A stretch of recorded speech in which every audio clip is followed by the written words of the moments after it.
Behold the latest military news update. This is AFP Community News, hosted by Rob Susan every 12 noon, Mondays to Fridays. Only here on DWDD Armed Forces Radio. One AFP for a stronger Philippines. AFP and allies conduct multilateral maritime drills in West Philippine Sea. Joint Task Group 7-2 seizes armed cache of dismantled insurgent groups in Rizal. DPWH creates the internal committee to fight corruption. House Bill 6 tax-free overtime and hazard pays.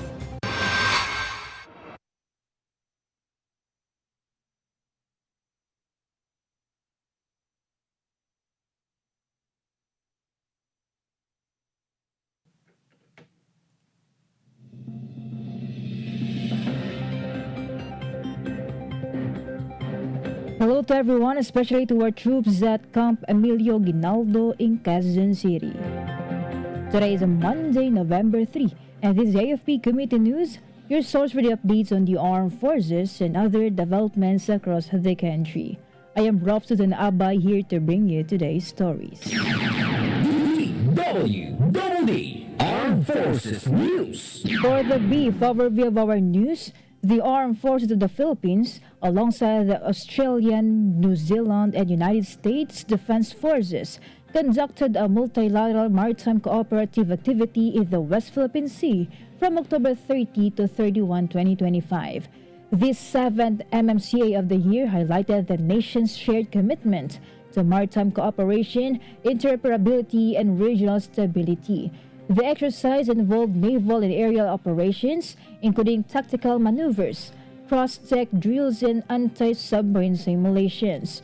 The AFP said the activity strengthens defense partnerships and reinforces efforts to safeguard the country's sovereign rights in the West Philippine Sea. DWDD Armed Forces News. The Joint Task Group 7-2, led by Brigadier General Eugenio Julio Osais IV of the 703rd Infantry Brigade, seized an armed cache belonging to remnants of the dismantled Komiteng Rehiyong Gitnang Luzon and Komiteng Larangang Guerrilla Narciso in Barangay Puray Rodriguez, Rizal yesterday. Acting on a tip from a concerned citizen, troops discovered the cache hidden in a remote forested area, yielding high-powered firearms, ammunition, and communication equipment. Brigadier General Osayas lauded the troops and local residents for their cooperation and emphasized that the recovery dealt a major blow to the remaining insurgent elements. He reaffirmed the Army's commitment in preventing the resurgence of communist terrorism and maintaining peace and security in Central Luzon. Armed Forces Radio. From NOLCOM, let us hear some information from Joanne about province of Nueva Ecija formally declared under stable internal peace and security stage. The 703rd Infantry Aguila Brigade led the ceremonial signing of the Memorandum of Understanding and Declaration of Stable Internal Peace and Security Stage in the province of Nueva Ecija on October 29, 2025. The declaration underscores Nueva Ecija's steadfast commitment to maintaining peace and order and sustaining the gains achieved through the collective efforts of the provincial government, local government units, and law enforcement agencies. The province's stable internal peace and security status was earlier approved on June 20, 2025 through the Provincial Peace and Order Council Resolution Number 01 Series of 2025, formally recognizing Nueva Ecija as generally unaffected by communist insurgency, a testament to its robust internal security and stable governance. One of the highlights of the event was the reading of the Memorandum of Understanding, followed by the unveiling and signing of stable internal peace and security marker, symbolizing the province's transition to a more secure and stable environment. The successful declaration of Nueva Ecija under the stable internal peace and security stage marks a new chapter for the province, a steadfast commitment to protect the gains of peace, promote inclusive development, and uphold the shared vision of a peaceful and progressive Nueva Ecija for all Novo Ecijano. This is John Sagauk reporting for AFP Community News, 1 AFP for Stronger Philippines. Thank you, Juan from Nolcom. DWDD Armed Forces News. The Joint Task Group 7-2 also captured a wanted member of the dismantled insurgent group during a joint law enforcement operation in Mabalacat City, Pampanga last Saturday. Marlene Espiritu alias Cecil of Komiteng Rehiyong Gitnang Luzon and Komiteng Larangang Guerrilla Tarlac Zambales, who has 5 active warrants of arrest, was apprehended along MacArthur Highway, Barangay Tabun, and turned over to Camp Crame for proper documentation. The Philippine Army conducted the operation with various military and police units under the 7th and 2nd Infantry Divisions and the Criminal Investigation and Detection Group. Brigadier General Eugenio Julio Hosayas IV of the 703rd Infantry Brigade commended the successful coordination among the forces and stressed that each arrest contributes to sustaining peace and ending local armed conflict in Central Luzon. DWDD Armed Forces News. 8 former communist terrorists formally surrendered to authorities, marking their decision to abandon violence and armed struggle. According to Lieutenant Colonel Christopher Son Capuyan, the commanding officer of the 37th Infantry Battalion, the surrenderers voluntarily yielded at Camp Brigadier General Cesar Betita in Lebac, Sultan Kudarat.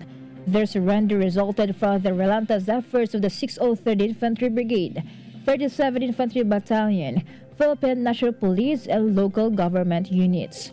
Army leadership lauded the move, saying it proves the waning influence of communist groups and the growing success of peace initiatives in Mindanao. Armed Forces Radio. Let us hear more updates from Shaira. Philippine Navy extends aid to Filipino fishermen in West Philippine Sea. Yes, good afternoon. Barko ng Republika ng Pilipinas Ramon Alcaraz PS-16 encountered a group of Filipino fishermen at Hubo Reef bound for Hasa-Hasa Shoal while conducting a routine maritime patrol. The Navy crew extended assistance by providing food and water supplies to the fishermen. This act of compassion reflects the Filipino spirit of bayanihan and highlights the Navy's dedication to both maritime security and humanitarian service. The gesture reaffirms the Philippine Navy's role in protecting lives and fostering unity among Filipinos at sea. This is Shaya Rivera reporting for AFP Community News, 1 AFP for a Stronger Philippines. Thank you so much, Shaira. DWDD Armed Forces News. The Philippine Air Force announced it will officially accept the 5 brand new S-70I Black Hawk helicopters into service on November 14 during a ceremony at Villamor Air Base in Pasay City. Philippine Air Force spokesperson Colonel Maria Cristina Basco said the aircraft, delivered last October 20, successfully passed the technical inspection and acceptance committee inspection held from October 22 to 28. These helicopters form the 4th batch out of 30 units procured under a 32 billion pesos contract with Paulans PZL Mielec as part of the AFP modernization program. The new S-70I Black Hawks are expected to enhance the Philippine Air Force's operational capability in combat support, disaster response, and humanitarian mission.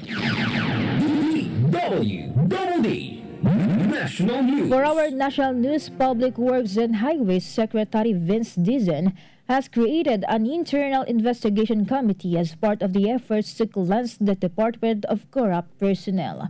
He said the creation of the IIC is meant to rid the department of undesirable personnel. In the process, he also aims to produce a new breed of officials, employees and engineers who are not only highly qualified, but also honest and hardworking. Dizon emphasized that he wants those who are deserving, honest and hardworking people to restore the public's trust and confidence in the government. Armed Forces Radio. And more updates from Shaina. Army Chief visits wounded troops in Sulu, assures support and assistance. Yes, Rof. Philippine Army Chief Lieutenant General Antonio Navarrete personally visited 6 wounded soldiers and a civilian injured in an on-duty accident involving the 101st Infantry sa Jahitra Battalion in Omar Sulu. He checked on their condition, extended full support for their recovery, and commended the medical staff for their dedicated service. 2 soldiers remain confined at the Zamboanga Peninsula Medical Center, while others are being treated at Camp Navarro General Hospital. 1 soldier, Corporal Aljimar I. Huma, died in the line of duty.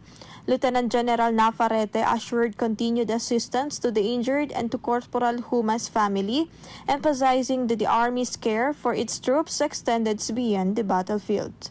This is Shaina Raneta reporting for AFP Community News, 1 AFP for Stronger Philippines. Thank you, Shaina. DWDD National News. Senator Bong Aquino reiterated his goal to reallocate the 260 billion pesos allotted for flood control projects in the 2026 budget to education, health, and other essential public services. He made the appeal when the pamantasan ng lungsod ng Maynila conferred on him an honorary Doctor of Education degree in recognition of the landmark Libreng Kolehiyo Law which he authored. The free college education law opened access to higher education for millions of Filipino students. Aquino appealed to remove the flood control fund and put it for teachers' benefit instead. He also added that the flood control budget can be used to fund more scholarships and subsidies for the youth. DWDD National News. President Ferdinand Marcos Jr. has expressed confidence that the government will craft a good, clean budget for 2026. This comes as Congress resumes deliberations on the proposed national spending plan. Marcos said both chambers of Congress have identified potential savings in government projects, particularly in infrastructure, following his directive to slash construction costs.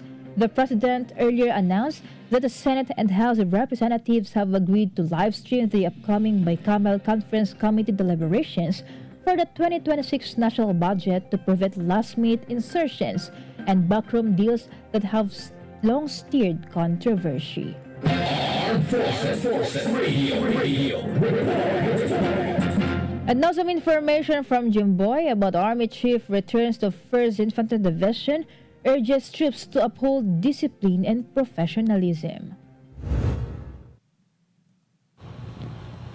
Philippine Army Chief Lieutenant General Antonio Navarrete reunited with his former unit, the 1st Infantry Tabak Division, during a unit visit to talk to troops session at Camp Major Cesar L. Sangan, Zamboanga del Sur. He expressed gratitude to officers, enlisted personnel, and civilian staff for their dedication and contribution to the division's continuous success. Lieutenant General Navarrete urged troops to maintain discipline, uphold professionalism, and remain committed to the Army's core values as the organization transitions to external security operation. He reaffirmed that the Philippine Army top priority remain its personnel, the cornerstone of its mission to serve the people and secure the nation. This is Jimboy reporting for AFP Community News, 1 AFP for Stronger Philippines. Thank you, Jimboy. DWDD National News. Moreover, President Ferdinand Marcos Jr. is back in Manila from a very productive participation in the 2025 Asia-Pacific Economic Cooperation Summit in Gwangju, South Korea. He engaged his fellow heads of state and leaders from different business industries, where they tackled different issues including global trade, artificial intelligence, and climate action amid rising geopolitical and economic uncertainty. In his arrival statement, Marcos is pleased to report that the engagements were robust and discussions are fruitful.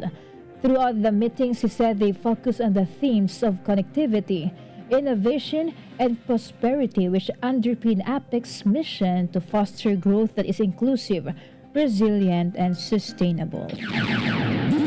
DWDD National News. Relatedly, President Marcos met with his Chilean and South Korean counterparts to bolster the country's ties with its partners and allies. He also managed to shake hands with China President Xi Jinping to congratulate him for his upcoming role as chairperson of the next year's APEC. The president also met with top executives from Korean corporations and witnessed the signing of a supplemental agreement between the Philippine Economic Zone Authority and Samsung Electromechanics Philippines. The deal, valued at over 50 billion pesos, is expected to generate more than 3,000 new high-technology jobs for Filipino engineers and technicians. Armed Forces Radio. On the other line, let's hear more from MJ about Philippine Air Force airlifts burned victim from Quezon Province to Quezon City. Go MJ. The Philippine Air Force, through the Tactical Operations Group 4, successfully conducted a medical evacuation of a male patient suffering from severe burn injuries. The airlift operation transported the victim from Quezon Province to Quezon City for immediate medical treatment. This mission demonstrated the PAF's unwavering commitment of being mabilis, mahusay at may malasakit in providing timely humanitarian assistance. The Philippine Air Force reaffirmed its dedication in saving lives and serving the Filipino people beyond combat operations. This is MJ reporting for AFP Community News, one AFP for a stronger Philippines. Thank you, MJ. DWDD National News. For other national news, a bill filed at the House of Representatives is seeking to exclude the overtime pay, night shift differential, and hazard pay from the computation of gross income for taxation. This exemption is applicable only as long as the total amount of such additional pay does not exceed 120,000 pesos yearly. In his explanatory note, 4P's Representative J.C. Abalos said the overtime pay, night shift differential, and hazard pay are compensations earned under extraordinary or strenuous circumstances. Subjecting them to the same tax treatment as regular income undermines this principle. Abalos added that employees who render services beyond regular hours or under hazardous conditions face additional burdens that are not sufficiently acknowledged in the current tax regime. DWDD National News. The Philippine National Police reported that the nationwide crime rate went down by 13.96% in the last 3 months. Data released over the weekend showed index crimes decreased from 6,961 cases recorded between July and August 25 to 5,989 cases from August 26 to October 30. Focus crimes likewise dropped by 14.01% from 6,931 cases to 5,960 over the same comparative period. Focus crimes are murder, homicide, rape, physical injury, carnapping of motorcycles and motor vehicles, and theft. PNP Acting Chief Lieutenant General Jose Malencio Nartates Jr. said all these accomplishments are part of the PNP Focus agenda, the roadmap that ensures they manage resources wisely, take care of our people, improve operations, uphold integrity, and work closely with the community. Armed Forces Radio. For more report on the ground, let us hear the report of Ferdy about Philippine Army launches training program to strengthen human rights and IHL compliance. Good day everyone. The Philippine Army, through the Office of the Chief for Law of Armed Conflict, launched a training of trainers on human rights and international humanitarian law at Fort Bonifacio, Taguig City. The 3-day training aimed to enhance participants' understanding on application of HR and IHL principles in military operations. Experts from the Commission on Human Rights and the International Committee of the Red Cross guided the sessions and assessments. The program supports the directive of Army Chief Lieutenant General Antonio Navarrete to uphold human rights and develop a professional mission-ready force. This is Ferdy Blue supporting for AFP Community News, one AFP for a stronger Philippines. Thank you, Ferdy. DWDD National News. The Department of Information and Communications Technology alerted the public about a possible cyber attack in the form of a traffic flood to be staged on November 5. The DICT said it was monitoring a possible distributed denial of service incident on that date, which could slow down or temporarily prevent some websites and applications from loading or being accessed by users. The DICT called for calm, saying it will not involve theft of personal accounts, data, or funds. DICT Secretary Henry Aguda added that the DDoS attack was known to be global in scale and not just in the country. DWDD National News. For our weather update, signal number 2 has been raised over several parts in the Visayas and Mindanao due to severe tropical storm Tino. According to Pag-asa, Tino has further intensified while moving over the Philippine Sea.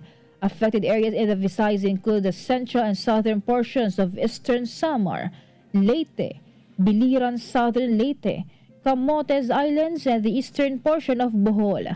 In Mindanao, signal number 2 was also up over Dinagat Islands, Surigao del Norte, the northeastern portion of Agusan del Norte, and the northern portion of Surigao del Sur. Pag-asa Chief Nathaniel Servando said that the surge of the northeast monsoon, which coincides with the passage of Tino, will bring strong to gale force gusts over coastal and upland areas exposed to winds. DWDD National News. Moreover, several local government units have announced the suspension of classes today due to severe tropical storm Tino.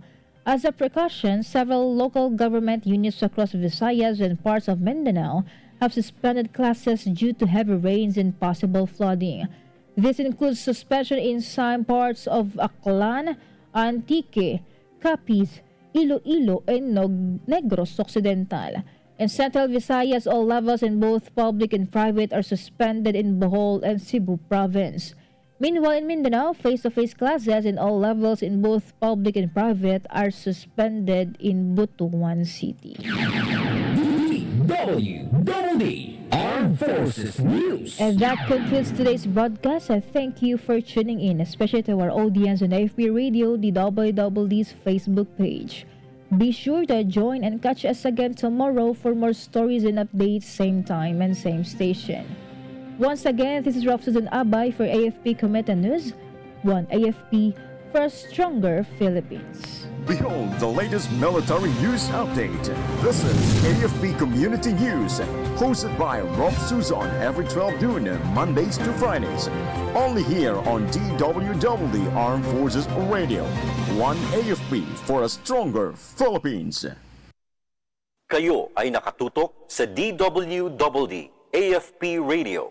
Kami po ay kasapi ng KBP, Kapisanan ng mga Broadcaster ng Pilipinas.